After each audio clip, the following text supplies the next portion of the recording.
dónde vivía y para qué. En cierta época de nuestra vida tendemos a considerar cualquier lugar como el posible emplazamiento de una casa. He examinado el campo por todas partes en un radio de 12 millas donde vivo. En la imaginación he comprado sucesivamente todas las granjas ya que estaban en venta y conocía su precio. He recorrido la propiedad de cada granjero, probado sus manzanas silvestres y conversado sobre agricultura. He adquirido su granja al precio que pedía, a cualquier precio, y se la he hipotecado mentalmente, incluso le he puesto un precio superior, quedándome con todo, salvo su escritura, quedándome con su palabra a cambio de su escritura, pues me encanta hablar. La he cultivado y también al dueño, hasta cierto punto confío, y me he retirado tras haber disfrutado lo suficiente para que aquél la mantuviera. Esta experiencia me ha dado derecho a ser considerado por mis amigos un auténtico corredor de fincas. Podía vivir donde quiera que me sentara y el paisaje, por tanto, irradiaba de mí. ¿Qué es una casa sino una sedes, un asiento? Tanto mejor si es un asiento rural. He descubierto muchos lugares difíciles de mejorar para una casa y aunque a algunos podía parecerles demasiado lejos de la ciudad, a mis ojos era la ciudad la que estaba demasiado lejos de allí. Me decía que podía vivir allí y viví allí durante una hora la vida de un verano y un invierno. Veía cómo podía dejar correr los años, abofetear al viento y ver entrar a la primavera. Los futuros habitantes de esta región, dondequiera que hagan sus casas, pueden estar seguros de que se les han anticipado. Una tarde bastaría para dividir la tierra en huerto, pasto y bosque, y para decidir qué esbeltos robles o pinos dejaría crecer ante la puerta, y desde donde podría sacarse el mejor partido de los árboles caídos. Luego, tal vez lo dejara en barbecho, pues un hombre es rico por el número de cosas que puede permitirse dejar en paz. Mi imaginación me llevó tan lejos que incluso me negaron varias granjas. La negación era cuanto me faltaba, pero nunca me quemé los dedos con la verdadera posesión. Lo más cerca que estuve de la verdadera posesión fue cuando compré el terreno de Hollowell. Empecé a ordenar mis semillas y reuní los materiales con los que fabricar una carretilla para transportarlas. Pero antes de que el propietario me diera la escritura, su esposa, todo hombre tiene una esposa así, cambió de opinión. Quiso conservarla y me ofreció $10 por cedérsela. Por decir verdad, yo no tenía sino 10 centavos y superaba mi aritmética saber si era yo quien tenía 10 centavos o quien tenía una granja o $10 o todo junto. Sin embargo, dejé que se guardara sus $10 y también la granja porque había llegado muy lejos o más bien, por ser generoso, le vendí la granja por cuanto le había dado por ella. Y como no era rico, le regalé $10 y aún me quedaron mis 10 centavos y las semillas y los materiales para una carretilla. Así descubrí que había sido un hombre rico sin perjuicio de mi pobreza, pero conservé el paisaje y desde entonces me he llevado anualmente cuanto producía sin carretilla. Respecto a los paisajes, soy un monarca de cuanto examino, no hay quien dispute mi derecho. Con frecuencia he visto retirarse a un poeta tras haber gozado de la parte más valiosa de una granja, mientras el áspero granjero suponía que solo se había llevado algunas manzanas silvestres, pues el propietario pasa muchos años sin saber cuándo el poeta ha puesto a su granja rima, la más admirable cerca invisible, la ha confiscado, ordeñado, desnatado y le ha sacado toda la crema, dejándole al granjero solo la leche desnatada. Para mí, los verdaderos atractivos de la granja en Hollowell eran su completo retiro, pues estaba a unas 2 millas de la ciudad, a media milla del vecino más próximo y separada de la carretera por un amplio campo. Su proximidad al río, cuya niebla, según el propietario, la protegía de las heladas en primavera, aunque esto no me importaba. El color gris y el estado ruinoso de la casa y el granero y las cercas caídas que acentuaban el intervalo con el último ocupante, los manzanos huecos y cubiertos de liquen, roídos por los conejos, que mostraban qué vecinos tendría, pero sobre todo el recuerdo que tenía de ella por mis primeros viajes por el río, cuando la casa se ocultaba tras una densa arboleda de arces rojos a través de los cuales oía el ladrido del perro. Tenía prisa por comprarla antes de que el propietario acabara por quitar algunas rocas, talar los manzanos huecos y arrancar unos jóvenes abedules que habían brotado en el prado o, en fin, antes de que hiciera alguna otra mejora. Para disfrutar de estas ventajas estaba dispuesto a perseverar, a llevar el mundo sobre mis hombros, como Atlas, nunca supe qué compensación recibió a cambio, y hacerlo todo sin otra excusa o motivo que el de pagar por ello y no ser molestado en mi propiedad, porque entretanto sabía que produciría la más abundante cosecha de la especie elegida con tal de dejarla a su suerte. Pero ocurrió como he dicho.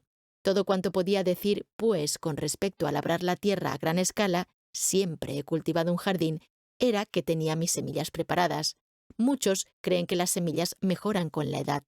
No tengo duda de que el tiempo discrimina entre buenas y malas. Cuando por fin las plante, me sentiré menos decepcionado. Sin embargo, quisiera decir de una vez por todas a mis semejantes, en cuanto sea posible, vivid libres y sin compromiso. No hay gran diferencia entre verse comprometido por una granja o por la cárcel del condado. El viejo Catón, cuyo de re rústica es mi agricultor, dice, y la única traducción que he visto priva de sentido al paisaje: cuando pienses en mantener una granja, piénsalo bien, no la compres con avidez. No escatimes esfuerzos en mirarla y no creas que basta con dar una sola vuelta.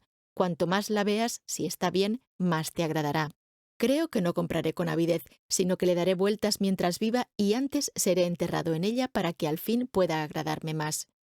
Un experimento de este tipo es el que voy a describir con detalle, reuniendo por conveniencia la experiencia de 2 años en uno. Como he dicho, no pretendo escribir una oda al abatimiento, sino jactarme con tanto brío como el gallo encaramado a su palo por la mañana, aunque solo sea para despertar a mis vecinos. Cuando por primera vez fijé mi residencia en los bosques, es decir, empecé a pasar allí tanto mis noches como mis días, lo hice por accidente en el día de la Independencia, el 4 de julio de 1845. Mi casa no estaba acabada para el invierno, sino que era solo una defensa contra la lluvia, sin revoque ni chimenea, con vastos tablones manchados por paredes, con amplias grietas que no evitaban el frío de la noche. Los blancos y tallados montantes verticales y los marcos de puertas y ventanas recién cepillados le daban un aspecto limpio y aireado, especialmente por la mañana, cuando sus maderas estaban llenas de rocío, de modo que me figuraba que a mediodía exsudarían una dulce resina. En mi imaginación retenía todo el día más o menos este carácter auroral y me recordaba cierta casa en una montaña que había visitado el año anterior. Era una cabaña aireada y sin enlucir, idónea para entretener a un dios viajero y donde una diosa podría arrastrar sus vestidos. Los vientos que pasaban sobre mi morada era como los que barren las cumbres de las montañas, con los sones quebrados o solo las partes celestiales de la música terrestre. El viento matinal siempre sopla, el poema de la creación es ininterrumpido, pero pocos son los oídos que lo oyen. El Olimpo no es sino el exterior de la tienda en todas partes. La única casa de la que ya había sido propietario, con la excepción de un bote, era una tienda que llegué a usar en excursiones de verano y que aún está enrollada en mi desván. El bote, tras ir de mano en mano, ha seguido la corriente del tiempo. Con este cobijo sustancial en torno a mí, había hecho algún progreso para establecerme en el mundo. Este armazón con un revestimiento tan ligero era una especie de cristalización a mi alrededor y repercutía en el constructor.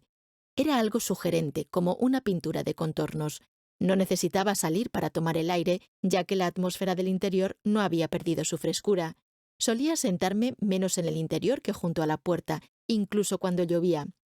El Aribansa dice: una morada sin pájaros es como una carne sin adobo.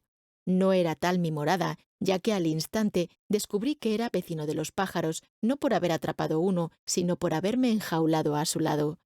No solo estaba más cerca de algunos de los que frecuentan el jardín y el bosque, sino de los más salvajes y de canto más estremecedor del bosque, aquellos que nunca o raramente deleitan al lugareño: el zorzal, el tordo, la tanagra escarlata, el gorrión de campo, el chotacabras y muchos otros. Me establecí a la orilla de una pequeña laguna, a 1,5 millas al sur de la ciudad de Concord y a una altura algo superior, en medio de un extenso bosque entre aquella ciudad y Lincoln, y a unas 2 millas al sur de nuestro único lugar famoso, el campo de batalla de Concord. Pero estaba tan hundido en los bosques que la orilla opuesta, a media milla, cubierta por los árboles como el resto, era mi horizonte más lejano. Durante la primera semana, cuando miraba a la laguna, me parecía un pequeño estanque en la ladera de una montaña, con su fondo y por encima de la superficie de otros lagos, y cuando el sol se elevaba, la veía arrojar sus nocturnas ropas de niebla y aquí y allá se revelaban gradualmente sus blandas ondas o su lisa superficie reflectante, mientras las nieblas, como fantasmas, se retiraban furtivamente en todas direcciones hacia los bosques, como si se disgregara un convertículo nocturno. El mismo rocío parecía demorarse sobre los árboles durante el día, como en las laderas de las montañas.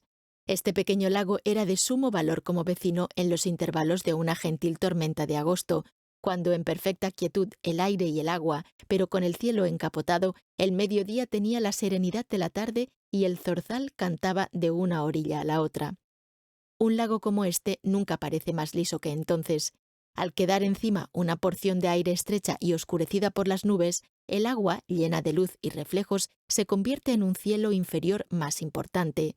Desde lo alto de una colina cercana, donde el bosque estaba recién talado, había una grata vista al sur, a lo largo de la laguna, a través de una amplia hendidura en las colinas que forman allí la orilla, donde sus vertientes opuestas y mutuamente inclinadas sugerían una corriente que fluyera en esa dirección a través de un valle boscoso, aunque no había corriente alguna.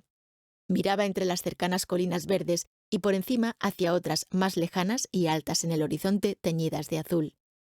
En efecto, podía captar de puntillas un destello de algunos picos de las cadenas montañosas aún más azules y lejanas al noroeste, monedas de la misma ceca del cielo, y también una parte de la ciudad, pero en otras direcciones, incluso desde este punto, no podía ver por encima o más allá de los bosques que me rodeaban.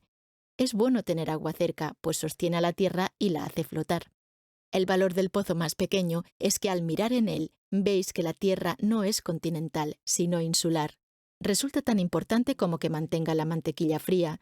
Cuando miraba a través de la laguna desde este pico hacia los prados de Sudbury, que en época de crecida parecían elevados acaso por un espejismo en su hirviente seno como una moneda en una jofaina, la tierra, más allá de la laguna, era como una delgada corteza aislada que flotara sobre esta pequeña sábana de agua intermedia y me recordaba que vivía en tierra seca. Aunque la vista desde mi puerta era aún más reducida, no me sentía apretujado o confinado en absoluto. Había suficiente pasto para mi imaginación. La baja meseta de robles a la que ascendía la orilla opuesta se extendía hacia las praderas del oeste y las estepas de Tartaria y proporcionaba un amplio espacio para todas las errantes familias de hombres. No hay nadie más feliz en el mundo que los seres que disfrutan libremente de un vasto horizonte, decía Damodara cuando sus rebaños exigían nuevos y mayores pastos. Habían cambiado el espacio y el tiempo, y yo habitaba más cerca de aquellas partes del universo y de aquellos períodos de la historia que más me habían atraído. Vivía en regiones tan lejanas como las contempladas por los astrónomos durante la noche. Imaginamos raros y deliciosos lugares en alguna esquina remota y celestial del sistema, tras la constelación de la Silla Casiopea, lejos del ruido y la molestia. Descubrí que mi casa tenía realmente su sitio en esa parte retirada del universo, pero siempre nueva y no profanada. Si valía la pena establecerse en las zonas próximas a las Pléyades o a las Híades o al Aldebarán o Altair, entonces realmente estaba allí, o a igual distancia de la vida que había dejado atrás, menguado y parpadeante, con un rayo tan sutil que el vecino más próximo solo podría verme en las noches sin luna. Así era la parte de la creación que había ocupado. Había un pastor que mantenía tan elevados sus pensamientos como los montes donde sus rebaños le alimentaban sin cesar. ¿Qué deberíamos pensar de la vida del pastor si sus rebaños siempre vagaran en pastos más elevados que sus pensamientos? Cada mañana era una alegre invitación a lograr que mi vida tuviera la misma sencillez e inocencia que la naturaleza. He sido un adorador tan sincero de la aurora como los griegos. Me levantaba temprano y me bañaba en la laguna. Era un ejercicio religioso y una de las mejores cosas que hacía. Dicen que en la bañera del rey Qing-Tang había unos caracteres grabados a este efecto. Renuévate por completo cada día, hazlo una y otra vez y siempre. Lo comprendo. La mañana nos devuelve las épocas heroicas, el apagado zumbido de un mosquito que ejecutaba su invisible e inimaginable vuelta por mi habitación al amanecer mientras estaba sentado con la puerta y las ventanas abiertas, me afectaba tanto como podía hacerlo cualquier trompeta que pregonara la fama. Era el requiem de Homero, una Ilíada y una Odisea en el aire que cantaban su propia cólera y vagabundeos. Al respecto había algo cómico, una advertencia permanente, hasta que fuera prohibida, del eterno vigor y fertilidad del mundo. La mañana, el momento más memorable del día, es la hora del despertar. Es entonces cuando estamos menos soñolientos y al menos durante una hora despierta una parte de nosotros que dormita el resto del día y la noche. Poco ha de esperarse del día, si podemos llamarlo así, en que no nos despierta nuestro genio, sino los codazos mecánicos de un sirviente, ni nos despierta la fuerza recién adquirida y las aspiraciones internas, acompañadas por las ondulaciones de la música celestial, en lugar de la sirena de la fábrica, y no llena el aire la fragancia de una vida superior a la que dejamos antes de dormir. Y así, la oscuridad da su fruto y demuestra que es tan buena como la luz. El hombre que no crea cada día contiene una hora más temprana, sagrada y auroral que las que ha profanado, desesperará de la vida y seguirá un camino descendente y tenebroso. Tras un cese parcial de su vida sensual, el alma del hombre, o más bien sus órganos, se revigorizarán cada día y su genio prueba de nuevo la noble vida que puede lograr. Diría que los acontecimientos memorables transpiran en el tiempo matutino y en una atmósfera matutina. Los Vedas dicen: toda inteligencia despierta por la mañana. La poesía y el arte y las más hermosas y memorables acciones de los hombres datan de esa hora. Los héroes y poetas, como Memnón, son hijos de la aurora y emiten su música al salir el sol. El día es una mañana perpetua para aquel cuyo elástico y vigoroso pensamiento corre parejo con el sol. No importa lo que digan los relojes o las actitudes y trabajos de los hombres. La mañana llega cuando estoy despierto y hay un amanecer en mí. La reforma moral es el esfuerzo para quitarnos el sueño de encima. ¿Por qué los hombres dan tan pobre cuenta del día si no estaban durmiendo? No son calculadores tan pobres. Si la somnolencia no los hubiera vencido, habrían hecho algo. Hay millones lo bastante despiertos para el trabajo físico, pero solo 1 en 1.000.000 está lo bastante despierto para el ejercicio intelectual efectivo, solo 1 en 100 millones para una vida poética o divina. Estar despierto es estar vivo. Nunca he conocido a un hombre que estuviera completamente despierto. ¿Cómo podría haberle mirado a la cara? Debemos aprender a despertarnos de nuevo y mantenernos despiertos, no con ayuda mecánica, sino por la infinita expectación del amanecer, que no nos abandona ni en el sueño más profundo. No conozco ningún hecho más alentador que la incuestionable habilidad del hombre para elevar su vida por medio de un esfuerzo consciente. Ser capaz de pintar un cuadro en particular o esculpir una estatua es algo así como embellecer ciertos objetos, pero resulta mucho más glorioso esculpir y pintar la atmósfera y el medio mismo a través del cual miramos lo que podemos hacer moralmente. Afectar a la cualidad del día, esa es la mayor de las artes. Todo hombre está encargado de hacer su vida, incluso en sus detalles, digna de la contemplación de su hora más elevada y crítica. Si rechazamos o más bien agotamos la escasa información recibida, los oráculos nos dirán claramente cómo puede hacerse. Fui a los bosques porque quería vivir deliberadamente, enfrentarme solo a los hechos esenciales de la vida y ver si podía aprender lo que la vida tenía que enseñar y para no descubrir, cuando tuviera que morir, que no había vivido. No quería vivir lo que no fuera la vida, pues vivir es caro, ni quería practicar la resignación a menos que fuera completamente necesario. Quería vivir con profundidad y absorber toda la médula de la vida, vivir de manera tan severa y espartana como para eliminar cuanto no fuera la vida, abrir un amplio surco y arrasarlo, arrinconar a la vida y reducirla a sus términos inferiores, y si resultaba mezquina, coger toda su genuina mezquindad y hacerla pública al mundo. O si era sublime, saberlo por experiencia y ser capaz de dar cuenta de ello en mi próxima excursión.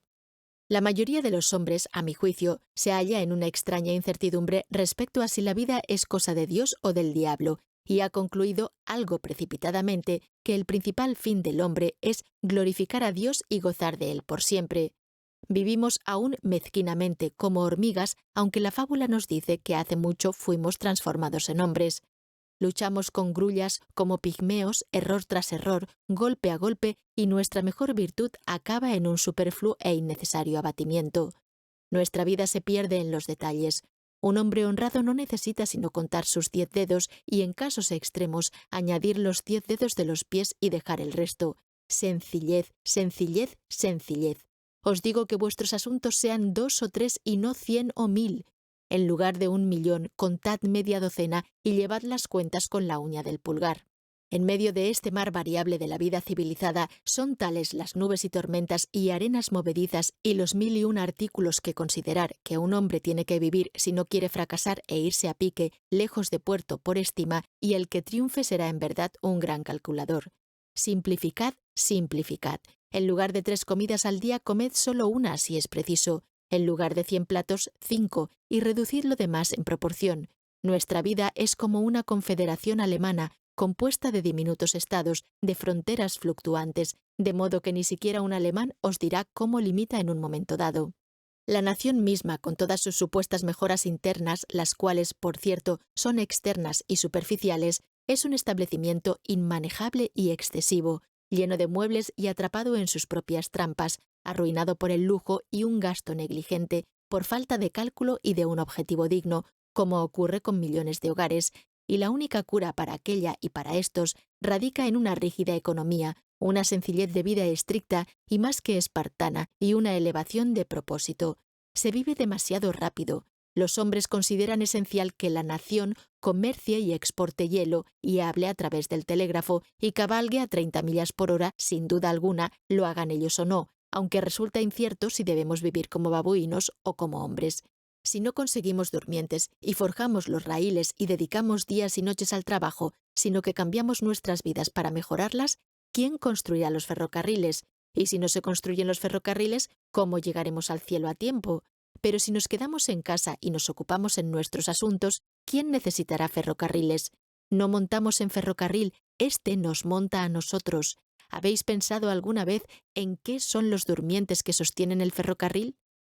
Cada uno es un hombre, un irlandés o un yanqui. Los raíles se colocan sobre ellos y se cubren de arena y los vagones discurren suavemente por encima. Son firmes durmientes, os lo aseguro. Cada pocos años se coloca un nuevo lote sobre el que se pasa, de modo que si algunos sienten el placer de montar en tren, otros tienen la desgracia de ser montados por él. Cuando pasan por encima de un hombre que anda en sueños, un durmiente supernumerario en la posición equivocada, y le despiertan, al instante detienen los vagones y elevan una protesta y un grito, como si fuera una excepción. Me alegra saber que hace falta una cuadrilla de hombres para colocar durmientes cada 5 millas y nivelar su lecho, ya que es una señal de que pueden levantarse de nuevo. ¿Por qué debemos vivir con tal prisa y gasto de vida? Estamos resueltos a pasar hambre antes de estar hambrientos. Los hombres dicen que una puntada a tiempo ahorra 9, así que dan 1000 puntadas hoy para ahorrar 9 mañana. En cuanto al trabajo, no hacemos ninguno importante. Tenemos el baile de San Vito y no somos capaces de mantener la cabeza quieta. Si diera unos cuantos tirones de la cuerda de la campana parroquial como para avisar de un fuego, es decir, sin voltearla, no habría un solo hombre en su granja a las afueras de Concord, a pesar de la presión de los compromisos que tantas veces le han servido de excusa esta mañana, ni un muchacho ni una mujer, casi diría, que no lo dejaran todo y acudieran a la llamada, no para salvar su propiedad de las llamas, sino, a decir verdad, para verla arder, ya que lo merecía, y que conste que nosotros no le prendimos fuego, o para verlo apagar y echar una mano si resultara vistoso. Así ocurriría aunque se tratara de la misma iglesia parroquial. Un hombre duerme apenas media hora de siesta después de comer, pero al despertar levanta la cabeza y pregunta ¿qué hay de nuevo?, como si el resto de la humanidad fuera su centinela. Algunos dan instrucciones con el único propósito, sin duda, de que se los despierte cada media hora y luego, en compensación, cuentan lo que han soñado. Tras el sueño de la noche, las noticias son tan indispensables como el desayuno. Por favor, decidme qué le ha pasado a cualquier hombre en cualquier lugar del planeta, y lee por encima del café y los bollos que un hombre se ha arrancado los ojos esta mañana en el río Ouachito sin darse cuenta de que vive en la oscura e insondable cueva de mamut de este mundo y no tiene sino un rudimento de ojo. Por mi parte, podría prescindir fácilmente del correo. Creo que transmite muy pocas comunicaciones importantes. Hablando críticamente, no he recibido más de 1 o 2 cartas en mi vida, escribí esto hace años, que valiera el franqueo. El correo de Apenique es por lo general una institución por la que dais en serio a un hombre por sus pensamientos ese penique que tan a menudo se da en broma. Y estoy seguro de que nunca he leído una noticia memorable en un periódico. Si leemos que a un hombre le han robado o asesinado o le han matado por accidente, o que una casa ha ardido o un barco ha naufragado o ha estallado un vapor, o una vaca ha sido atropellada por el ferrocarril del oeste, o han matado a un perro rabioso, o que ha habido una plaga de langostas en invierno, no necesitamos leer más. Una noticia basta. Si os habéis familiarizado con el principio, ¿qué os importa una miríada de ejemplos y aplicaciones? Para un filósofo todas las noticias, como se las llama, son chismes, y los que las editan y las leen son como viejas con su té. Sin embargo, no son pocos los que codician tales chismes.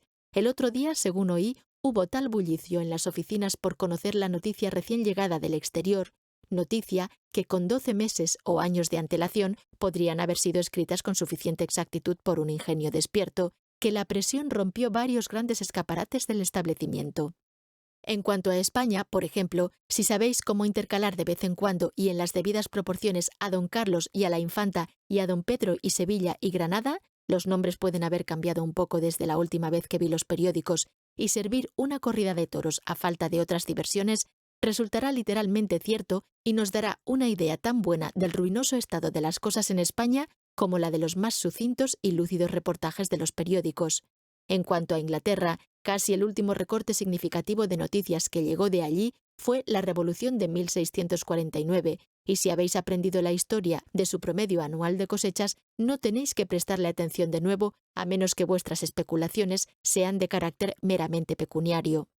Si puede juzgar a alguien que rara vez mira los periódicos, nada nuevo sucede nunca en el extranjero sin exceptuar una Revolución Francesa. ¿Qué noticias? Es mucho más importante conocer lo que nunca ha sido viejo. Kyeou Heiyu, gran dignatario del estado de Wei, envió a un hombre a Kwong Tseu para conocer sus noticias. Kwong Tseu pidió al mensajero que se sentara junto a él y le preguntó en estos términos: ¿Qué hace tu amo?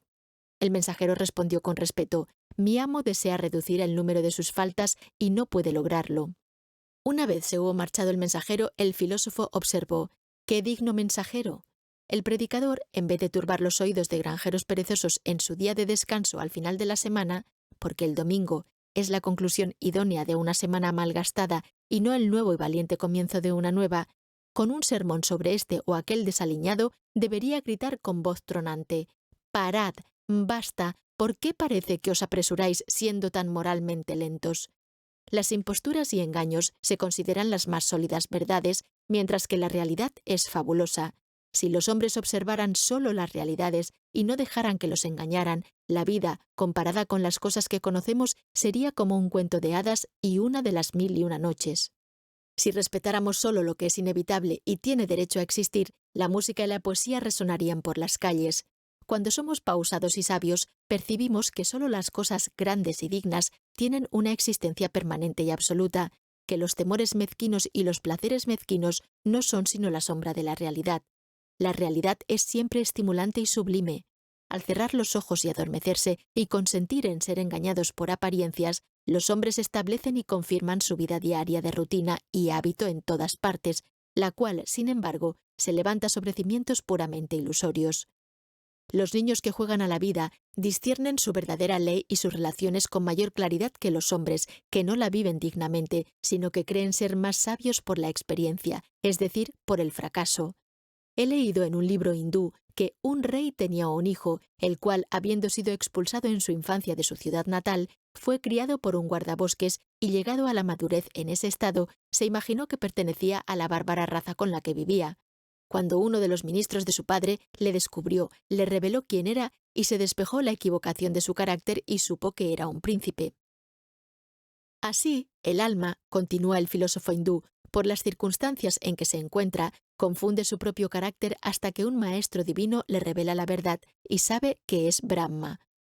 Percibo que nosotros, los habitantes de Nueva Inglaterra, vivimos la vida mezquina que llevamos porque nuestra visión no penetra la superficie de las cosas. Creemos que eso es lo que parece ser. Si un hombre caminara por esta ciudad y viera solo la realidad, ¿dónde creéis que acabaría Mildam? Si nos hiciera un relato de las realidades que contemplara allí, no reconoceríamos el lugar en su descripción. Mirad un lugar de reunión, o un tribunal, o una cárcel, o una tienda, o una vivienda, y si decís lo que son realmente para una mirada sincera, se desmoronarán en el acto. Los hombres consideran la verdad remota, en las afueras del sistema, tras la estrella más lejana, antes de Adán y después del último hombre. En la eternidad hay en efecto algo verdadero y sublime, pero todos estos tiempos y lugares y ocasiones están aquí y ahora. Dios mismo culmina en el momento presente y nunca será más divino en el intervalo de todas las épocas. Somos capaces de aprehender lo que es sublime y noble solo por la perpetua instilación y empagamiento de la realidad que nos rodea. El universo responde constantemente y obedientemente a nuestras concepciones. Viajemos rápida o lentamente, el camino está dispuesto para nosotros. Así pues, gastemos nuestras vidas en concebirlo. El poeta o el artista no han tenido nunca un designio tan hermoso y noble que un descendiente suyo, al menos, no pudiera cumplir. Pasemos un día tan deliberadamente como la naturaleza, y que no nos aparten del camino una cáscara de nuez o el ala de un mosquito caídas en los raíles. Levantémonos temprano y ayunemos, o desayunémonos bien y sin inquietud. Dejemos que la compañía vaya y venga, que las campanas suenen y los niños griten, resueltos a forjar un día con todo ello. ¿Por qué deberíamos rebajarnos y seguir la corriente? Que no nos trastorne ni agobie ese terrible rápido y torbellino llamado comida, situado en los bajíos meridianos. Sortead este peligro y estaréis a salvo, porque el resto del camino es cuesta abajo. Con nervios tensos, con vigor matutino, navegad por allí mirando en otra dirección, atados al mástil como Ulises. Si la máquina silba, dejad que silbe hasta que enronquezca de dolor. ¿Por qué habríamos de correr cuando suena la campana? Consideremos a qué música se parecen, situémonos, trabajemos y afiancemos los pies en el barro y el cieno de la opinión, y el prejuicio y la tradición y el engaño y la apariencia, ese aluvión que cubre el globo a través de París y Londres, de Nueva York, Boston y Concord, a través de la Iglesia y el Estado, a través de la filosofía, la poesía y la religión, hasta llegar a un fondo duro y rocoso que podamos llamar realidad. Y digamos, este es sin duda, y luego, con un point d'appui, bajo crecidas escarcha y fuego, busquemos un lugar donde poder construir un muro o levantar una propiedad, o colocar con seguridad un farol o tal vez un indicador, no un nilómetro, sino un realómetro, para que las épocas futuras conozcan la profundidad de la crecida de imposturas y apariencias de tiempo en tiempo. Si os mantenéis erguidos y de cara frente a un hecho, veréis brillar el sol por ambos lados, como si se tratara de una cimitarra, y sentiréis que su dulce filo os atraviesa el corazón y la médula, y así acabaréis felizmente vuestra carrera mortal. Sea vida o muerte, solo anhelamos realidad. Si realmente nos estamos muriendo, oigamos el estertor de nuestras gargantas y sintamos frío en las extremidades. Si estamos vivos, vayamos a lo nuestro. El tiempo no es sino la corriente donde voy a pescar. Bebo en ella, pero mientras bebo, veo el fondo arenoso y advierto lo somero que es. Su delgada corriente se desliza, pero la eternidad permanece. Querría beber en lo profundo, pescar en el cielo, cuyo fondo está empedrado de estrellas. No puedo contar ni una sola. No conozco la primera letra del alfabeto. Siempre he lamentado no ser tan sabio como el día en que nací. La inteligencia es un cuchillo afilado, discierne y penetra el secreto de las cosas. No deseo estar más ocupado con mis manos de lo necesario. Mi cabeza es manos y pies. Siento mis mejores facultades concentradas en ella. Mi instinto me dice que mi cabeza es un órgano para excavar, así como otras criaturas usan su hocico y patas delanteras, y con ella minaría y excavaría mi camino a través de estas colinas. Creo que el filón más rico está por aquí. Juzgo por la varita adivinatoria y los finos vapores ascendentes, y aquí empezaré a minar. Leer. Con un poco más de deliberación en la elección de sus ocupaciones, todos los hombres se volverían tal vez esencialmente estudiosos y observadores, ya que, por cierto, su naturaleza y destino les interesan por igual. Al acumular propiedad para nosotros o nuestra posteridad, al fundar una familia o una hacienda, o incluso al adquirir fama, somos mortales, pero al tratar con la verdad, somos inmortales y no hemos de temer cambio ni accidente. El más antiguo filósofo egipcio o hindú levantó el borde del velo de la estatua de la divinidad y la tela temblorosa aún sigue alzada y yo contemplo una gloria tan reciente como él, pues fui yo en él quien fue entonces tan osado y es él en mí ahora el que vuelve a tener la visión. No se ha posado el polvo en esa tela, no ha pasado el tiempo desde que se reveló la divinidad. El tiempo que realmente mejoramos o que es mejorable no es pasado, presente ni futuro. Mi residencia era más favorable, no solo para el pensamiento, sino para la lectura sería que una universidad, y aunque estaba fuera del alcance de la biblioteca circulante ordinaria, estuve más que nunca bajo la influencia de los libros que circulan por el mundo, cuyas sentencias fueron escritas por vez primera en una corteza, y ahora tan solo se copian de vez en cuando en papel de lino. Dice el poeta Mir Kamar Uddin Mast: sentarme a recorrer la región del mundo espiritual. Esta ventaja he tenido con los libros: embriagarme con un solo vaso de vino. Tal placer he experimentado cuando he bebido el licor de las doctrinas esotéricas. Tuve la Ilíada de Homero en mi mesa todo el verano, aunque solo hojeé sus páginas de vez en cuando. El incesante trabajo con mis manos al principio, pues tenía que acabar mi casa y plantar mis judías al mismo tiempo, me hizo imposible estudiar más. Sin embargo, me mantuve con la perspectiva de tal lectura en el futuro. En los intervalos de mi trabajo leí 1 o 2 superficiales libros de viajes, hasta que esa ocupación hizo que me avergonzara de mí mismo y me pregunté dónde vivía yo. El estudiante puede leer a Homero o a Esquilo en griego sin peligro de disipación o lujo, pues ello implica que en cierta medida emula a sus héroes y consagra a sus páginas las horas matutinas. Los libros heroicos, aun cuando estén impresos en los caracteres de nuestra lengua materna, siempre estarán en una lengua muerta para las épocas degeneradas y tendremos que buscar laboriosamente el significado de cada palabra y verso, conjeturando un sentido más amplio del que permite el uso común por nuestra sabiduría, valor y generosidad. La imprenta moderna, barata y fértil, con todas sus traducciones, ha hecho poco por acercarnos a los escritores heroicos de la antigüedad. Parecen tan solitarios y las letras en que están impresos tan raras y curiosas como siempre. Vale la pena gastar días juveniles y horas costosas aunque solo aprendáis algunas palabras de una lengua antigua que se eleven sobre la trivialidad de la calle y se conviertan en perpetuas sugerencias y provocaciones. No en vano el granjero recuerda y repite las escasas palabras latinas que ha oído. A veces los hombres creen que el estudio de los clásicos tiene que ceder el paso, por fin, a estudios más prácticos y modernos, pero el estudiante aventurero siempre leerá a los clásicos cualquiera que sea la lengua en que estén escritos y por antiguos que sean. Pues ¿qué son los clásicos sino el registro de los más nobles pensamientos del hombre? Son los únicos oráculos que no han decaído y brindan tales respuestas a la investigación más moderna como nunca dieron Delfos y Dodoma. De igual modo podríamos omitir el estudio de la naturaleza por ser vieja.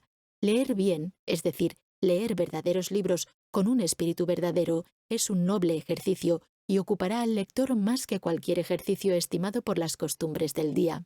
Requiere un entrenamiento como el de los atletas, la firme intención de casi toda una vida con este objetivo. Los libros deben ser leídos tan deliberada y reservadamente como fueron escritos. Ni siquiera es suficiente ser capaz de hablar la lengua de la nación en la que están escritos, pues hay un intervalo memorable entre la lengua hablada y la escrita, la lengua oída y la lengua leída. La primera es, por lo general, transitoria, un sonido, un habla, solo un dialecto casi bruto y lo aprendemos inconscientemente, como los animales, de nuestras madres. La segunda es la madurez y experiencia de la primera. Si aquella es nuestra lengua materna, esta es nuestra lengua paterna, una expresión reservada y selecta, demasiado significativa para que los oídos la oigan, y tendríamos que volver a nacer para hablarla. Las multitudes de hombres que solo hablaban las lenguas griega y latina en la Edad Media no tenían derecho, por el accidente del nacimiento, a leer las obras de genio escritas en aquellas lenguas, ya que no estaban escritas en el griego o latín que conocían, sino en la lengua selecta de la literatura. No habían aprendido los más nobles dialectos de Grecia y Roma, y los mismos materiales sobre los que estaban escritos eran papel mojado para ellos, y en cambio apreciaban una barata literatura contemporánea. Pero una vez que las diversas naciones de Europa hubieron adquirido sus propias lenguas escritas, distintas, aunque rudas, suficientes para los propósitos de sus literaturas nacientes, entonces revivió el saber por primera vez, y los escolares fueron capaces de discernir desde la lejanía los tesoros de la antigüedad. Lo que la multitud romana y griega no pudo oír fue leído tras el intervalo de las épocas por algunos escolares, y solo algunos escolares siguen leyéndolo. Por mucho que admiremos los ocasionales arranques de elocuencia del orador, las más nobles palabras escritas están, por lo general, tan por detrás o por encima de la fugaz lengua hablada como se halla el firmamento con sus estrellas tras las nubes. Allí están las estrellas y los que pueden las leen. Los astrónomos siempre las comentan y observan. No son exhalaciones como nuestros coloquios diarios y aliento vaporoso. Lo que se llama elocuencia en el foro suele ser retórica en el estudio. El orador cede la inspiración de la ocasión transitoria y habla a la masa que tiene ante sí, a los que pueden oírle, pero el escritor, cuya ocasión es la vida regular y que se distraería por el acontecimiento y la multitud que inspiran al orador, habla a la inteligencia y el corazón de la humanidad, a los que en cualquier época le entienden. No es de extrañar que Alejandro llevara la Ilíada consigo en sus expediciones en un precioso cofre. Una palabra escrita es la más escogida de las reliquias. Es algo a la vez más íntimo para nosotros y más universal que ninguna otra obra de arte. Es la obra de arte más próxima a la vida. Puede ser traducida a todas las lenguas y no solo leída, sino en realidad respirada por todo labio humano, no solo ser representada en el lienzo o en el mármol, sino tallada con el aliento de la vida misma. El símbolo del pensamiento de los antiguos se convierte en la expresión de los modernos. 2000 veranos han impartido a los monumentos de la literatura griega, así como a sus mármoles, solo un más maduro tinte dorado y otoñal, pues han traído su propia atmósfera serena y celestial a toda la tierra para protegerlos de la corrosión del tiempo. Los libros son la riqueza atesorada del mundo y la herencia apropiada de las generaciones y naciones. Los libros, los más antiguos y mejores, perduran natural y legítimamente en los estantes de cualquier casa. No defienden una causa propia y mientras ilustren y mantengan al lector, su sentido común no los rechazará. Sus autores son una aristocracia natural e irresistible en toda sociedad y ejercen mayor influencia sobre la humanidad que reyes y emperadores.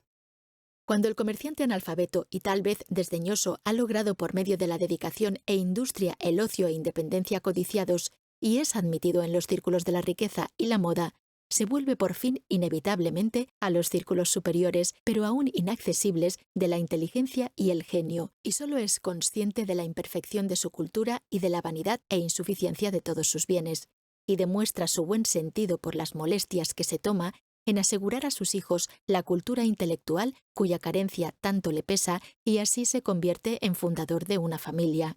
Quienes no hayan aprendido a leer a los antiguos clásicos en la lengua en que fueron escritos, tendrán un conocimiento muy imperfecto de la historia de la raza humana, pues es notorio que no han sido nunca transcritos a una lengua moderna, a menos que nuestra misma civilización pueda ser considerada esa transcripción. Homero nunca ha sido impreso en inglés, ni Esquilo, ni siquiera Virgilio, cuya obra es tan refinada, tan sólida y casi tan hermosa como la mañana misma, porque los escritores posteriores, digamos lo que queramos de su genio, rara vez han igualado, si es que lo han hecho, la elaborada belleza y acabado y las heroicas y prolongadas labores literarias de los antiguos. Solo hablan de olvidarlos quienes nunca los han conocido. Podremos olvidarlos en cuanto tengamos el saber y genio que nos permita atenderlos y apreciarlos. Será rica la época en que se hayan acumulado aquellas reliquias que llamamos clásicos y las aún más antiguas y más que clásicas, pero menos conocidas, escrituras de las naciones, cuando el Vaticano se llene de Vedas y Zendavestas y Biblias, de Homeros y Dantes y Shakespeares, y todos los siglos por venir depositen sucesivamente sus triunfos en el foro del mundo. Con esa pila esperamos escalar por fin el cielo. Las obras de los grandes poetas no han sido leídas por la humanidad, pues solo los grandes poetas pueden leerlas. Han sido leídas, como la multitud lee las estrellas, a lo sumo astrológica, no astronómicamente. La mayoría de los hombres ha aprendido a leer para servir a una ínfima conveniencia, así como ha aprendido a calcular para llevar las cuentas y que no le engañen en el negocio, pero poco o nada sabe de la lectura como un noble ejercicio intelectual. Sin embargo, leer en un sentido superior no es lo que nos arrulla como un lujo y deja que se duerman entre tanto las facultades más nobles, sino solo lo que nos mantiene en vilo para leer con devoción en las horas más alertas y despejadas. Creo que después de aprender las primeras letras deberíamos leer lo mejor de la literatura y no repetir siempre A, B, C, y además monosílabos de las clases de cuarto y quinto sentados en los primeros bancos toda la vida. La mayoría de los hombres está satisfecha si lee u oye una lectura y tal vez esté convencida de la sabiduría de un solo libro, la Biblia, y el resto de su vida vegeta y desperdicia sus facultades en las llamadas lecturas fáciles. La biblioteca ambulante tiene una obra en varios volúmenes llamada Pequeña Lectura, que yo pensaba que se refería al nombre de una ciudad en la que no había estado. Hay quienes como cormoranes y avestruces pueden digerir estas cosas incluso después de una comilona de carnes y vegetales, pues no permiten que nada se pierda. Si otros son las máquinas que suministran esta comida, ellos son las máquinas que la leen. Leen el cuento 9000 de Zebulón y Sofronia, que se amaron como nadie, aunque el cauce de su amor verdadero no corrió apaciblemente, sino que, en todo caso, Corrió, tropezó, se levantó y siguió adelante, hasta que el pobre desgraciado subió a la torre, aunque más le habría valido no trepar hasta la aguja, y luego, tras encaramarse allí sin necesidad, el feliz novelista tocaba la campana para que todo el mundo acudiera y supiera, ¡oh Dios!, cómo consiguió bajar de nuevo. Por mi parte, creo que harían mejor en metamorfosear a esos aspirantes a héroes de novelería universal en veletas, tal como se disponía a los héroes en las constelaciones, y dejarlos allí girando hasta que se oxidaran, en lugar de hacerlos bajar a importunar a los hombres honrados con sus travesuras. La próxima vez que el novelista toque la campana, no me moveré aunque se queme la iglesia. El brinco de Tip-Toe Hop, romance de la Edad Media por el célebre autor Tittle-Toltan en entregas mensuales. Gran demanda, no se amontonen. Esto lo leen con ojos como platos, rígida y primitiva curiosidad y buche incansable, sin tener que aguzar sus relieves como un pequeño decano de 4 años con su edición sobredorada de 2 centavos de Cenicienta, sin mejora apreciable en la pronunciación, acento o énfasis, ni al extraer o insertar la moraleja. El resultado es una visión embotada, el estancamiento de las circulaciones vitales y el deliquio y descomposición de las facultades intelectuales. Esta especie de pan de jengibre se cocina a diario en casi todos los hornos con mayor diligencia que el trigo puro o el centeno con maíz, y encuentra un mercado más seguro. Los mejores libros ni siquiera son leídos por los que llamamos buenos lectores. ¿A qué equivale nuestra cultura en Concord?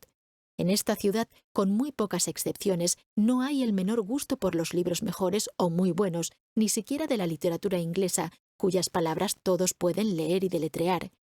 Incluso los hombres formados en la universidad y educados, según se dice, literalmente, aquí y en cualquier parte, tienen realmente poco o ningún trato con los clásicos ingleses.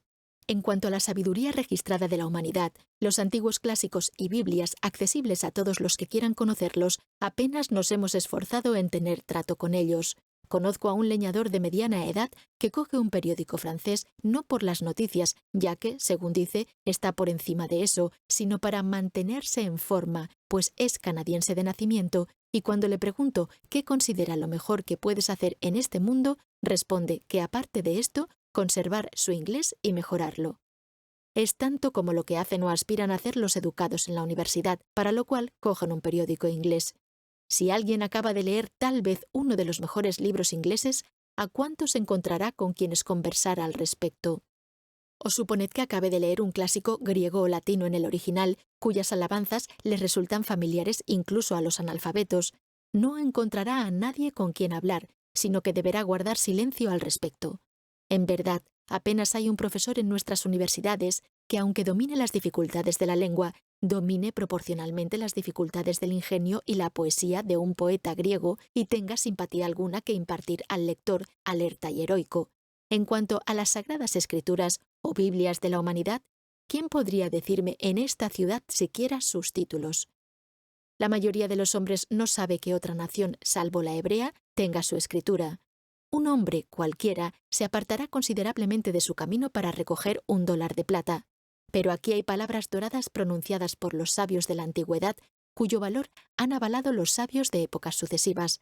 Sin embargo, solo aprendemos a leer la lectura fácil, las cartillas y libros de texto, y después de la escuela, la pequeña lectura y los libros de cuentos, que son para muchachos y principiantes.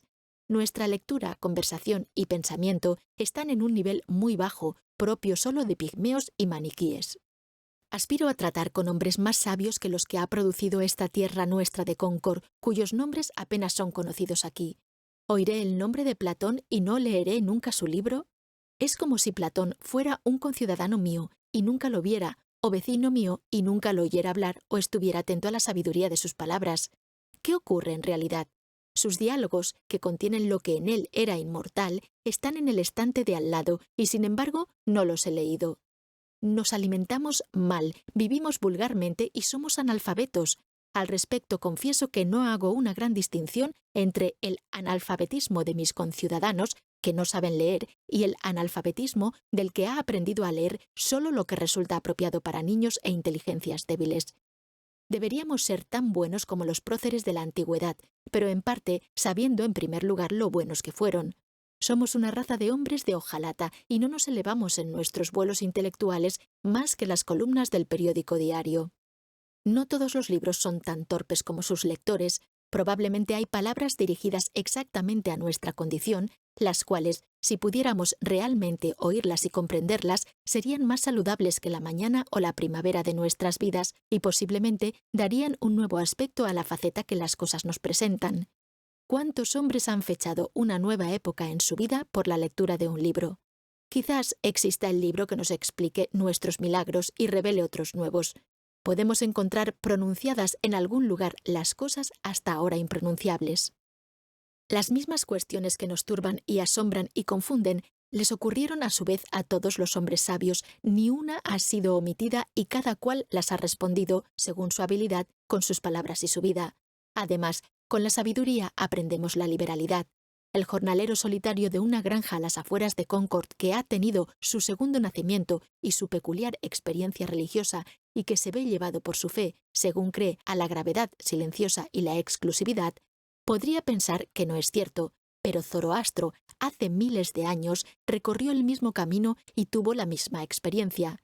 No obstante, en su sabiduría, supo que era algo universal y trató a sus vecinos conforme a ello, e incluso se dice que inventó y estableció el culto entre los hombres.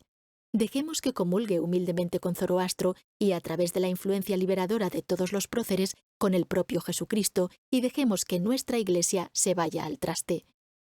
Nos jactamos de pertenecer al siglo XIX y de estar haciendo más rápidos progresos que ninguna otra nación, pero considerad lo poco que hace esta ciudad por su propia cultura. No quiero adular a mis conciudadanos ni ser adulado por ellos, ya que eso no nos hará avanzar. Necesitamos ser provocados, aguijados como bueyes, tal como somos para trotar. Tenemos un sistema de escuelas comunes relativamente decente, escuelas solo para niños, pero salvo el liceo, casi desierto en invierno, y la reciente y endeble fundación de una biblioteca sugerida por el Estado, no tenemos escuelas para nosotros mismos. Casi gastamos más en cualquier artículo de alimentación o malestar corporal que en nuestro alimento mental. Es hora de que tengamos escuelas poco comunes, de que no abandonemos nuestra educación cuando empezamos a ser hombres y mujeres. Es hora de que las ciudades sean universidades y sus ancianos miembros de la universidad, con ocio, si su posición lo permite, para continuar los estudios liberales el resto de su vida. ¿Estará el mundo confinado para siempre a un París o un Oxford? ¿No podrían los estudiantes alojarse aquí y conseguir una educación liberal bajo los cielos de Concord? ¿No podemos contratar a un Abelardo para que nos dé conferencias? ¡Ay! Al dar forraje al ganado y atender el almacén nos apartamos demasiado de la escuela y nuestra educación queda tristemente descuidada. En este país, la ciudad debería en ciertos aspectos ocupar el lugar de los nobles de Europa. Debería ser el patrón de las bellas artes, es lo bastante rica, solo le faltan magnanimidad y refinamiento. Puede gastar bastante dinero en las cosas que valoran los granjeros y comerciantes, pero se considera utópico proponer el gasto en cosas que, a juicio de hombres inteligentes, son más valiosas. Esta ciudad ha gastado $17.000 en un ayuntamiento, gracias a la fortuna o la política, pero no es probable que en 100 años gaste tanto en ingenio vivo, la verdadera sustancia que tal concha debería encerrar. Los $125 de su suscripción anual para el liceo de invierno están mejor gastados que cualquier otra suma igual reunida en la ciudad. Si vivimos en el siglo XIX, ¿por qué no hemos de disfrutar de las ventajas que ofrece el siglo XIX? ¿Por qué habría de ser provinciana nuestra vida en ningún aspecto? Si leemos los periódicos, ¿por qué no evitamos los chismes de Boston y tenemos de una vez el mejor periódico del mundo? No sorbamos aquí, en Nueva Inglaterra, la papilla de los periódicos de Familia Neutral o Ramón e Hemos Ramas de Olivo. Dejemos que lleguen los informes de todas las sociedades cultas y veremos si saben algo. ¿Por qué hemos de dejar que Harper Brothers y Reading Company seleccionen nuestras lecturas?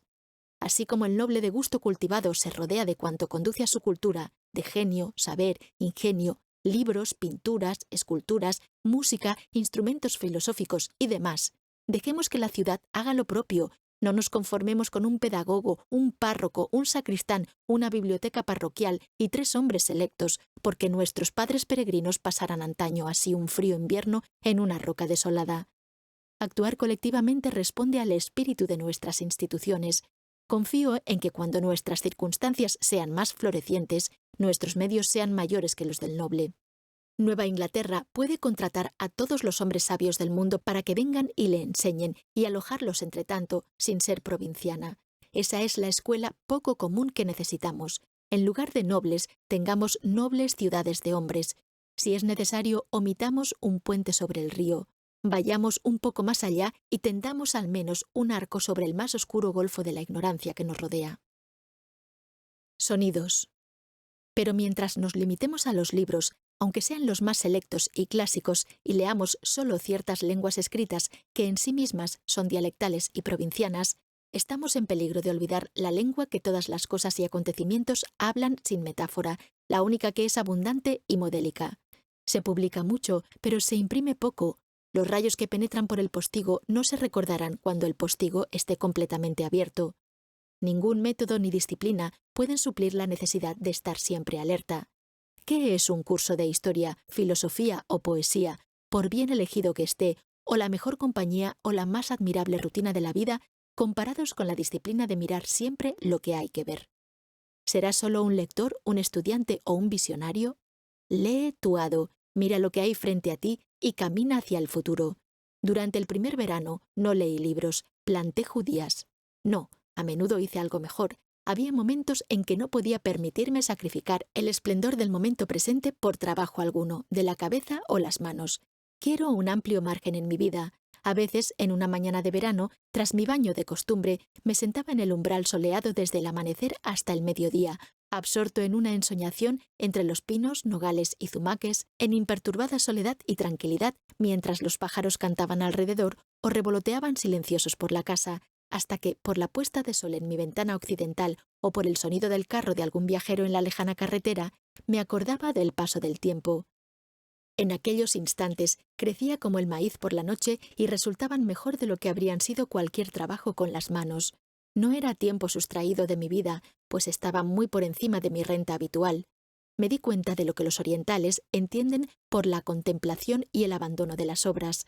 En gran medida no me importaba cómo pasaban las horas. El día avanzaba como para iluminar alguno de mis trabajos. Era por la mañana y mirad, ahora es por la tarde y nada memorable se ha logrado. En lugar de cantar como los pájaros, sonreía silenciosamente por mi incesante buena fortuna.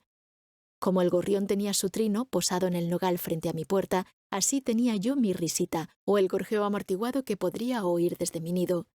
Mis días no eran los días de la semana con el sello de una deidad pagana, ni eran desmenuzados en horas ni golpeados por el tic-tac de un reloj, porque vivía como los indios puri, de quienes se dice que para el ayer, el hoy y el mañana solo tienen una palabra y expresan la variedad de significado señalando hacia adelante para mañana, hacia atrás para ayer y sobre su cabeza para el día que pasa.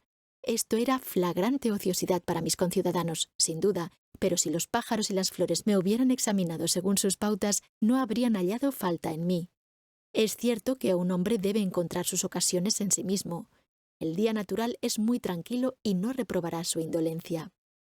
Tenía una ventaja, al menos en mi modo de vida, sobre los que estaban obligados a mirar al exterior en busca de diversión, a la sociedad y al teatro, que mi propia vida se convertía en una diversión y no dejaba de ser una novela.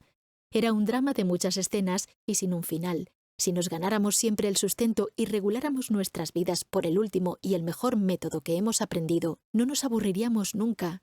Seguid vuestro genio de cerca y no dejará de mostraros una nueva perspectiva cada hora. El quehacer doméstico era un pasatiempo agradable. Cuando mi suelo estaba sucio, me levantaba temprano y tras sacar al exterior todos mis muebles y dejarlos sobre la hierba, con la cama y el armazón en una sola pieza, rociaba el suelo con agua, esparcía arena blanca de la laguna y luego lo barría con una escoba hasta dejarlo limpio y reluciente.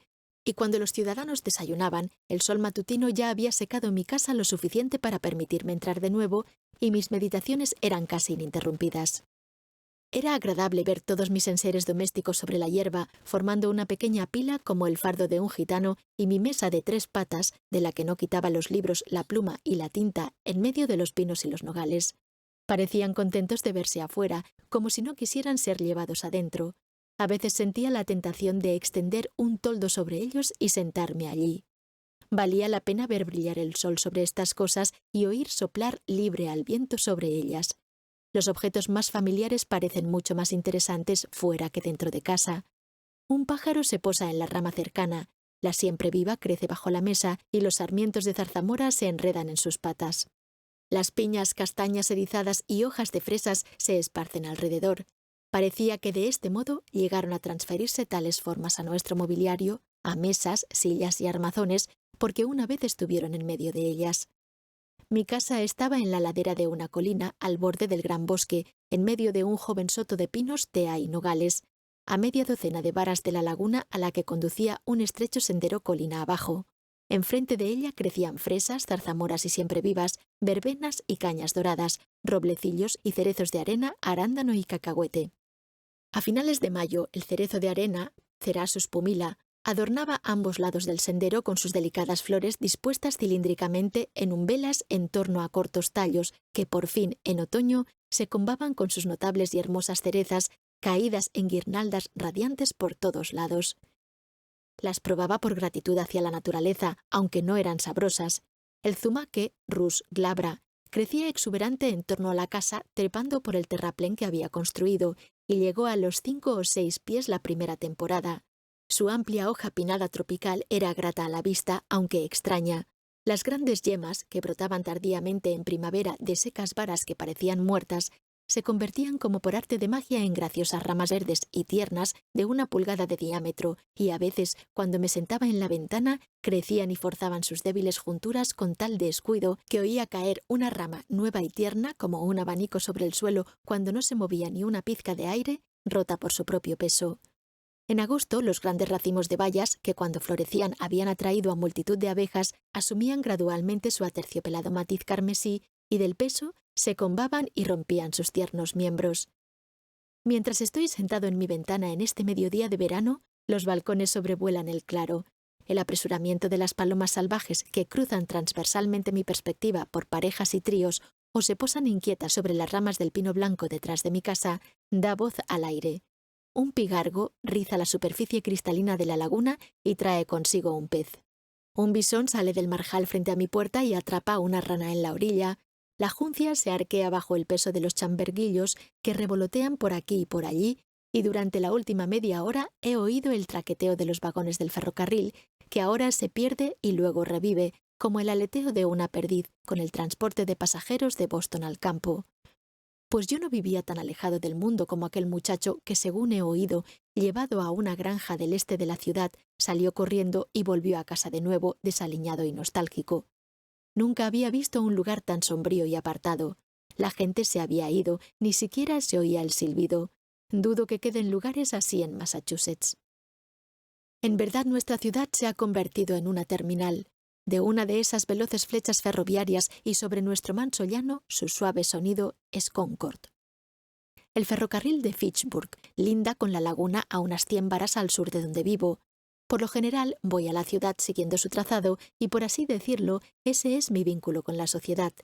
Los hombres de los trenes de mercancías que recorren el camino me saludan como a un viejo conocido, pues a menudo se cruzan conmigo y aparentemente me toman por un empleado. Eso es lo que soy. Con gusto sería también reparador de vías en algún lugar de la órbita de la Tierra. El silbido de la locomotora penetra en mis bosques en verano e invierno como el chillido de un halcón que atraviesa el terreno de un granjero y me informa de que llegan numerosos e incansables mercaderes urbanos al círculo de la ciudad o aventurados comerciantes del otro extremo del país. Cuando entran en el horizonte, se lanzan unos a otros un aviso para despejar la vía que a veces se oye en el radio de 2 ciudades. Campo, aquí vienen tus viandas, vuestras raciones, campesinos. No hay un hombre tan independiente en su granja que pueda rehusarlas. Y ahí tenéis vuestra paga, chilla el silbato del hombre de campo. Madera en forma de largos arietes a 20 millas por hora contra los muros de la ciudad y suficientes plazas para acomodar a cuantos llegan cansados y sobrecargados. Con esa tremenda y torpe cortesía, el campo ofrece un asiento a la ciudad. Todas las colinas indias de gallubas son despojadas, todos los prados de arándanos se rastrillan hasta la ciudad. Sube el algodón, baja el lienzo tejido. Sube la seda, baja la lana. Suben los libros, pero baja el ingenio que los escribe. Cuando me encuentro con la máquina y su serie de vagones con movimiento planetario, o más bien como un cometa, porque el espectador no sabe a qué velocidad y en qué dirección volverá a visitar este sistema, ya que su órbita no parece tener curva de vuelta, Con su nube de vapor como una bandera que ondea con guirnaldas doradas y plateadas como las nubes vellosas que he visto en lo alto del cielo, desplegando su masa en el aire como si este semidios viajero, este conductor de nubes, hubiera tomado el cielo crepuscular por la librea de su séquito. Cuando oigo que las colinas hacen eco al resoplido tronador del caballo de hierro, que agita la tierra con sus pies y respira fuego y humo por sus narices, ignoro qué tipo de caballo alado o fiero dragón pondrán en la nueva mitología. Parece como si la tierra tuviera por fin una raza de habitarla. Si todo fuera como parece y los hombres sometieran a los elementos por nobles fines, si la nube que cuelga sobre la máquina fuera la transpiración de hechos heroicos o fuera tan beneficiosa como la que flota sobre los campos del granjero, entonces los elementos y la naturaleza misma acompañarían alegremente a los hombres en sus vagabundeos y serían su escolta. Contemplo el paso de los vagones matutinos con el mismo sentimiento con el que contemplo la salida del sol, que apenas es más regular. El tren de nubes que se extiende por detrás y se eleva cada vez más hasta el cielo, mientras los vagones van a Boston, oculta el sol por un momento y deja en la sombra mi campo lejano. Es un tren celestial del que el mezquino tren de vagones que abraza la tierra no es sino la punta de la lanza. El mozo de cuadra del caballo de hierro se ha levantado temprano esta mañana invernal por la luz de las estrellas entre las montañas para alimentar y enjaezar a su montura. También se despertó temprano el fuego para darle calor vital y hacerlo salir. Si la empresa fuera tan inocente como temprana, si hay mucha nieve, se calzan las raquetas y con el arado gigante trazan un surco desde las montañas hasta la costa en que los vagones, como una dócil sembradora, esparcen hombres incansables y mercancías flotantes como semillas por el campo. Durante todo el día los caballos de fuego sobrevuelan el campo y solo se detienen para que su dueño pueda descansar, y a medianoche me despierta su ruido y desafiante resoplido, cuando en alguna remota cañada de los bosques se queda encajonado entre el hielo y la nieve. Llegará a su establo con la estrella de la mañana para empezar una vez más sus viajes sin haber descansado o dormido. Por la tarde tal vez le oiga en su establo desfogando la energía sobrante del día para calmar sus nervios y enfriar su hígado y cerebro con unas pocas horas de sueño férreo. Si la empresa fuera tan heroica e imponente como prolongada e inagotable. A través de bosques poco frecuentados en los confines de las ciudades donde solo ha penetrado el cazador de día, en la más oscura noche se adentran estos brillantes salones sin conocer a sus habitantes. Ahora paran en una brillante estación de la ciudad, donde se reúne la muchedumbre, y luego en la ciénaga sombría para asustar al búho y al zorro. Las salidas y llegadas de los vagones señalan ahora las partes del día en la ciudad. Van y vienen con tal regularidad y precisión, y su silbido puede oírse desde tan lejos que con ellos los granjeros ponen en hora sus relojes, y así una institución bien conducida regula todo el país. ¿No han mejorado los hombres en puntualidad desde que se inventó el ferrocarril? ¿No hablan y piensan más rápido en la estación de lo que lo hacían en la parada de la diligencia? Hay algo electrizador en aquella atmósfera. Me asombran los milagros que ha obrado. Que ciertos vecinos, de los que nunca habría profetizado que fueran a Boston por un transporte tan rápido, estén a punto cuando suena la campana. Hacer las cosas a la manera del ferrocarril es ahora la marca de calidad, y vale la pena que nos avisen a menudo y sinceramente por cualquier medio para que nos quitemos de su camino. No hay tiempo de pararse a leer la ley de orden público, en este caso, ni para disparar sobre las cabezas de la masa. Hemos construido un hado, un atropos, que nunca se desvía. Que ese sea el nombre de vuestra máquina. A los hombres se les advierte que a cierta hora y minuto se echarán los cerrojos en los puntos cardinales. Sin embargo, esto no interfiere en los asuntos de nadie y los niños van a la escuela por otro camino. Estamos más seguros gracias a él. Somos educados así para ser hijos de Tel. El aire está lleno de cerrojos invisibles. Toda senda, salvo la vuestra, es la senda de helado. Seguid, pues, vuestro camino. Lo que hace recomendable para mí el comercio es su iniciativa y valentía. No junta las manos ni reza a Júpiter. Veo que estos hombres van a su negocio cada día con más o menos coraje y alegría, y que incluso hacen más de lo que creen y tal vez de una manera más sutil que si se lo hubieran propuesto conscientemente. Me conmueve menos el heroísmo de los que aguantan media hora en el frente de Buenavista que el firme y alegre valor de los hombres que usan el quitanieves como cuartel de invierno, que tienen no solo el coraje de las 3 de la mañana, que Bonaparte considera el más raro, sino un coraje que no les permite retirarse tan pronto y solo necesita dormir cuando la tormenta duerme o los tendones de su montura de hierro están helados. En esta mañana de la gran nevada, que aún enciende y hiela la sangre de los hombres, tal vez oiga salir el tono amortiguado de su campana del banco de niebla que produce su helado aliento para anunciar que los vagones están al llegar sin gran retraso, a pesar del veto de una tormenta de nieve del noroeste de Nueva Inglaterra, y contemple a los campesinos cubiertos de nieve y escarcha, con las cabezas por encima de la vertedera del arado que estará removiendo no solo margaritas y madrigueras de ratón campestre, como cantos rodados de la Sierra Nevada que ocupan una posición exterior en el universo. El comercio es inesperadamente confiado y sereno, atento, aventurero e incansable. Además, es muy natural en sus métodos, más que muchas fantásticas empresas y experimentos sentimentales, y de ahí su peculiar éxito. Me siento renovado y expansivo cuando me cruzo con el tren de mercancías y huelo las provisiones que van dispensando sus olores por el camino, desde Long Wharf hasta el lago Champlain, y evocan lugares remotos, arrecifes de coral, océanos Índicos, climas tropicales y toda extensión del globo. Me siento como un ciudadano del mundo al ver la palma que cubrirá tantas rubias cabezas de Nueva Inglaterra en el próximo verano, el cáñamo de Manila y las cáscaras de coco, los viejos trastos, los sacos de yute, la chatarra y los clavos oxidados.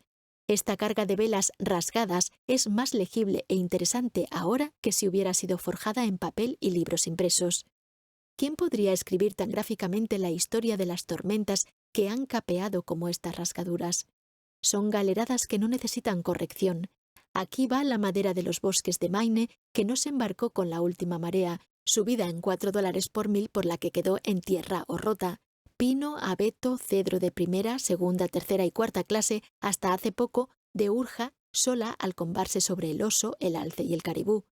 Luego sigue un primer lote de cal de Tomanston que llegará a las colinas antes de que escasee, y estos trapos embalados de todos los colores y calidades, la ínfima condición a la que han sido rebajados el algodón y el lino, el resultado final del vestido, de patrones que ya no se estilan a menos que sea en Milwaukee, como esos espléndidos artículos estampados ingleses, franceses o americanos, telas a cuadros, muselinas, etc., reunidos de todos los lugares de la moda y la pobreza, listos para convertirse en papel de un color o de ciertos matices en el que se escribirán cuentos de la vida real, elevados e ínfimos y fundados en hechos. Este vagón cerrado huele a salazón, el aroma fuerte y comercial de Nueva Inglaterra, que recuerda a los grandes bancos y las pesquerías. ¿Quién no ha visto un pescado salado completamente curado para este mundo, de modo que nada pueda estropearlo y que podría hacer ruborizar a los santos en su perseverancia? Con él se pueden barrer o empedrar las calles y partir las astillas, y el arriero y su carga pueden protegerse con él del sol, el viento y la lluvia, y el comerciante, como hiciera uno de Concord, colgarlo junto a su puerta como señal de que abre el negocio hasta que por fin su cliente más antiguo no pueda asegurar si es animal, vegetal o mineral, aunque siga tan puro como un copo de nieve, y en caso de ser puesto en un cazo y hervido, resulte un excelente pescado magro para la cena del sábado. Luego llegan los cueros españoles con sus colas que aún conservan el giro y ángulo de elevación que tenían cuando los bueyes corrían por las pampas de la América española, un modelo de obstinación que demuestra lo desesperados e incurables que resultan los vicios constitucionales. Confieso que en la práctica, tras conocer la auténtica disposición de un hombre, no albergo esperanzas de cambiarla para mejor o para peor en esta etapa de la existencia. Como dicen los orientales, aunque calentáramos, apretáramos y atáramos con ligaduras una cola de perro, tras 12 años de trabajo, aún conservaría su forma natural. La única cura efectiva para los resabios que muestran estas colas consiste en hacer engrudo con ellas, que es, según creo, el uso que suele dárseles, y entonces quedarán fijas.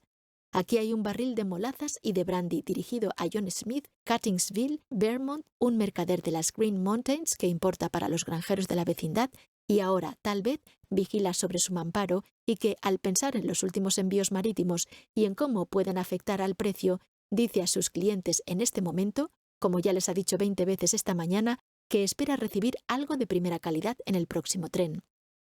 Se ha publicado en el Cattingsville Times. Mientras estas cosas suben, otras bajan. Avisado por el zumbido, levanto la vista de mi libro y veo un pino alto, talado en lejanas colinas del norte, que ha pasado volando sobre la Green Mountain y Connecticut, disparado como una flecha en solo 10 minutos a través de la ciudad y que apenas nadie más ve. Está listo para ser el mástil de un gran almirante. Y escuchad, aquí viene el tren del ganado con las reses de mil colinas, apriscos, establos y cañadas por el aire, arrieros con sus varas y jóvenes pastores en medio de sus rebaños, todo salvo los pastos montañosos arremolinados como hojas traídas desde las montañas por los vendavales de septiembre. El aire se llena de balidos de terneros y ovejas y el ajetreo de los bueyes como si se tratara de un valle pastoral. Cuando el viejo manso a la cabeza hace sonar su cencerro, las montañas brincan como carneros y las pequeñas colinas como ovejas. También hay un vagón de arrieros en el medio, al mismo nivel ahora que los arreados, sin su vocación, pero aún aferrados a sus inútiles varas como una insignia profesional. Pero sus perros, ¿dónde están? Para ellos se trata de una estampida, han sido abandonados, han perdido el rastro. Creo que los oigo ladrar tras las colinas de Peterboro o jadear por la pendiente occidental de las Green Mountains. No estarán presentes en la matanza. Su vocación también ha desaparecido. Su fidelidad y sagacidad está ahora bajo par. Se escabullirán desventurados hacia sus casetas o tal vez correrán asilvestrados y formarán una liga con el lobo y el zorro. Así acaba vuestra vida pastoral. Pero la campana suena y debo apartarme de la vida y dejar paso a los vagones.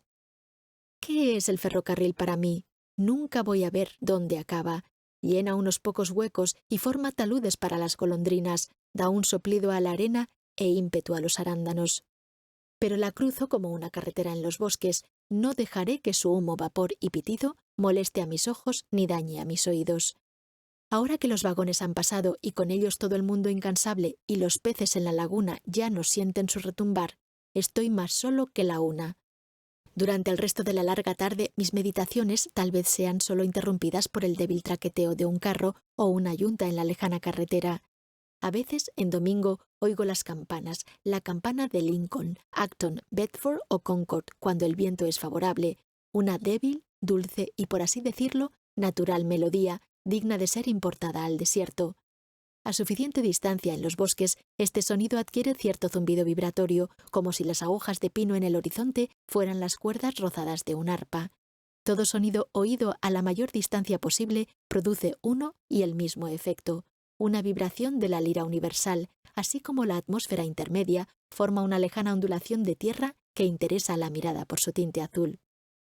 Llegaba hasta mí en este caso una melodía que el aire había pulsado y que había conversado con cada hoja y aguja de los bosques, esa porción de sonido que los elementos habían aceptado, modulado y prolongado, con ecos de valle en valle.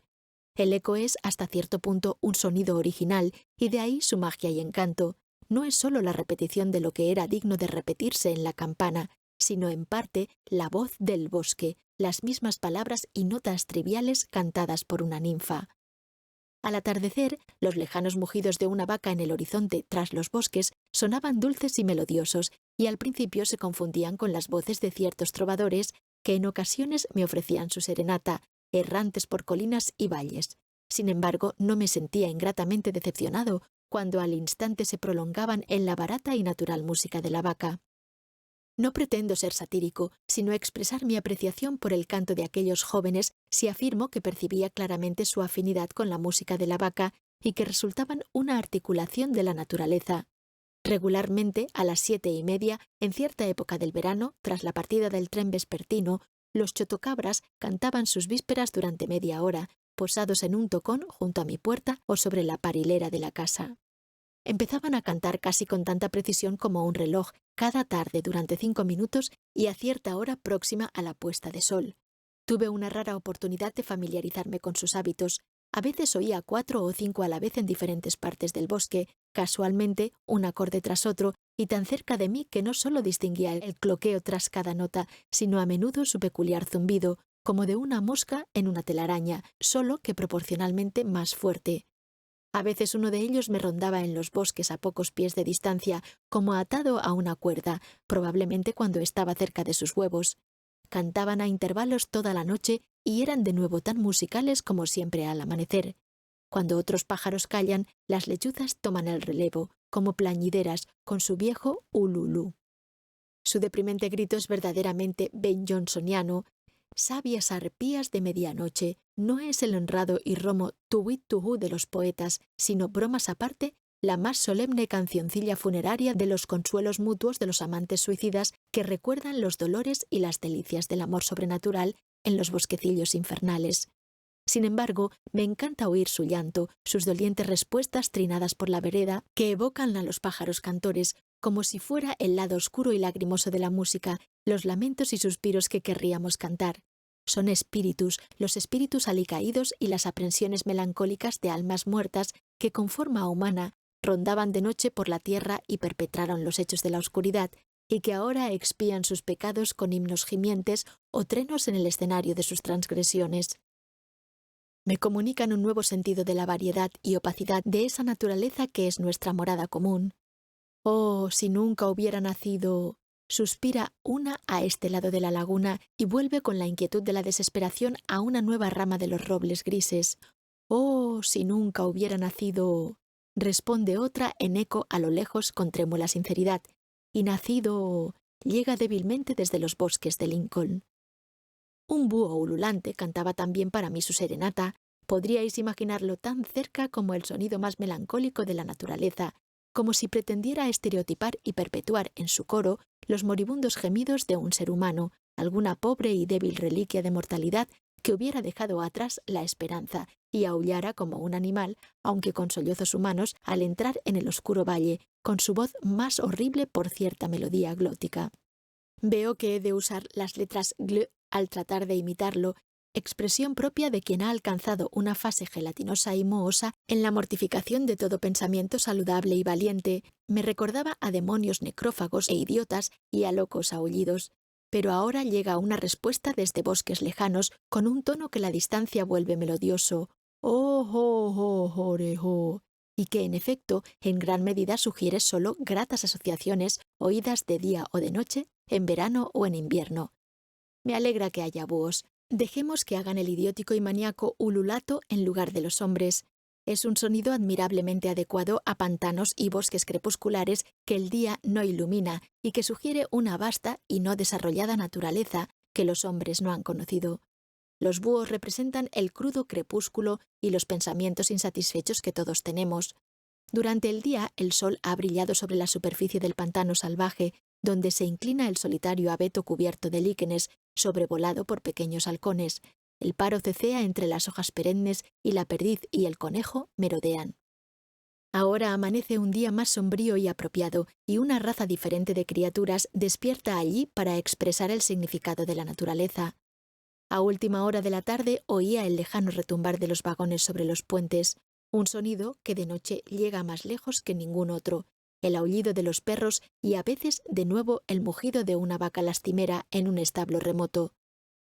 Entretanto, toda la orilla sonaba con el trompeteo de las ranas mugidoras, los rudos espíritus de antiguos bebedores y borrachos aún impenitentes que tratan de cantar un fragmento en su laguna Estigia.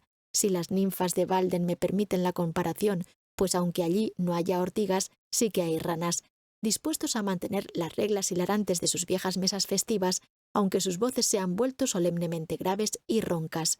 Se burlan de la alegría, el vino ha perdido su sabor hasta convertirse solo en el licor que distiende sus panzas, y no es la dulce ebriedad la que ahoga la memoria del pasado, sino la mera saturación, anegación y distensión. El más concejil, con su barbilla sobre una hoja corazonada que le sirve de servilleta para sus babeantes mandíbulas, bebe en esta orilla norte un gran trago del agua antes despreciada y pasa la copa con la exclamación «tronc, tronc, tronc», y por el agua llega desde una cavidad lejana la misma contraseña repetida, donde el siguiente en edad y volumen ha engullido lo propio, y cuando esta observancia ha completado el circuito de las orillas, entonces exclama el maestro de ceremonias con satisfacción «tronc», y cada cual lo repite por turno, hasta el menos distendido, goteante y flojo panzudo, para que no haya equivocación posible. Entonces el cuenco vuelve a girar hasta que el sol dispersa la bruma matinal y el patriarca es el único que sigue fuera de la laguna y aún brama tronc de vez en cuando a la espera de una réplica. No estoy seguro de que oyera alguna vez el sonido del canto del gallo desde mi claro y pensé que podría valer la pena mantener un gallo solo por su música como un pájaro cantor. La nota del que una vez fuera un faisán indio salvaje es, por cierto, más notable que la de pájaro alguno, y si pudiera naturalizarse sin ser domesticado, pronto sería el sonido más famoso de nuestros bosques y superaría al graznido del ganso y al ululato del búho. Imaginad luego el cacareo de las gallinas para colmar las pausas entre los clarines de sus maestros. No es de extrañar que el hombre añadiera a este pájaro a su dócil reserva, por no decir nada de los huevos y las patas. Caminar en una mañana de invierno por un bosque donde abundaran esas aves, por sus bosques nativos, y oír cacarear a los gallos salvajes en los árboles con un sonido claro y estridente sobre la tierra resonante que ahogaría las notas más débiles de los demás pájaros, pensadlo, pondrían en alerta a las naciones. ¿Quién no se levantaría cada vez más temprano en los días sucesivos de su vida hasta que llegara a ser inefablemente saludable, rico y sabio? La nota de este pájaro extranjero es celebrada por los poetas de todos los países junto con las notas de sus rapsodas. Todos los climas convienen al valiente gallo. Es aún más indígena que los nativos. Su salud siempre es buena, sus pulmones están sanos, su espíritu nunca flaquea. Incluso el marinero en el Atlántico y el Pacífico se despierta con su voz. Sin embargo, su estridente sonido nunca me despertó de mi sueño. No tenía perro, ni gato, ni vaca, ni cerdo, ni gallinas, así que diríais que en mi casa había deficiencia de sonidos domésticos. Ni mantequera, ni rueca, ni el silbido de la tetera, ni el siseo de la cafetera, ni el grito de los niños como consuelo. Un hombre chapado a la antigua habría perdido sus sentidos o muerto de tedio antes de pasar por eso. No había ratas en la pared, ya que habrían muerto de hambre, o más bien nunca habrían visto cebo alguno, sino solo ardillas en el tejado y bajo el suelo un chotacabras en la parilera, un grajo azul que chillaba bajo la ventana, una liebre o marmota bajo la casa, una lechuza o un búho tras ella, una bandada de gansos salvajes o un somormujo burlón en la laguna y un zorro para aullar de noche. La alondra o la oropéndola, esas dóciles aves de plantación, nunca visitaron mi claro. Ni los gallos cantaban ni las gallinas cacareaban en el corral. No había corral, sino la naturaleza sin vallas hasta el mismo umbral. Un bosquecillo crecía bajo las ventanas y zumaques y zarzamoras silvestres irrumpían en el sótano. Robustos pinos se frotaban y crujían contra las tablillas por falta de espacio con sus raíces bajo la casa. En lugar de una trampilla o persiana arrancadas por el vendaval, había un pino partido o tronchado por las raíces detrás de la casa que servía de combustible. En lugar de quedar sin sendero hasta la puerta de entrada durante la gran nevada, no había puerta alguna, ni entrada ni sendero al mundo civilizado.